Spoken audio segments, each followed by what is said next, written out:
আজি বনাবলৈ লৈছোঁ পানী মেটেকাৰ ফুল। আপোনালোকে খায়নে বাৰু? চাওকচোন, এই মেটেকাৰ ফুলবোৰ ধুনীয়াকৈ লৈ তাৰপিছত এটা এটাকৈ এনেকৈ ছিঙি দিব লাগে। ছিঙি যেতিয়া এনেকুৱা হ'ব এটা এটা সৰু সৰু মিহি, এতিয়া তাক কেনেকৈ বনাওঁ চাওঁ আহকচোন। ফাৰ্ষ্টতে মই গোটেইখিনি ছিঙি লওঁ ৰ'ব। এতিয়া মই গৰম পানীত ধুনীয়াকৈ ভিজাই লৈছোঁ। গৰম পানীৰে ধুম, তেতিয়া অকণমান অলপ অলপ খজুৱাই যিহেতু নুখুজাব, ধুনীয়াকৈ গৰম পানীৰে ধুই লৈছোঁ।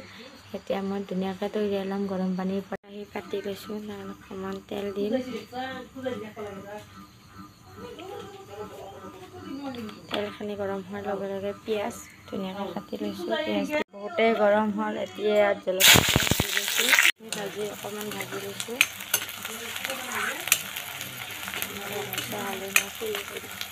বহাই দিম, ফুলখিনি বহাই দিম। দি ল'লে এতিয়া ঢাকনি এখন মাৰি দিম। কমকৈ গেছটো দি মাৰি থৈ দিছোঁ। গেছটো কমাই কিনে ভাজিখিনি হ'বই আৰু বেছি টাইম নাই। এয়া হ'ল। আমাৰ মুনুৱে কেমেৰা ধৰি আছে। এয়া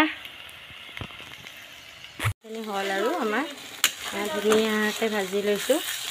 চাওক কিমান ধুনীয়া লাগে আৰু খাবলৈ বহুত টেষ্টি হয় মেটেকাৰ ফুল ভাজি। আপোনালোকেও এনেকৈ খাই চাবচোন। আৰু আপোনালোকক কোনে কোনে ভাল পায় কমেণ্ট কৰি জনাব।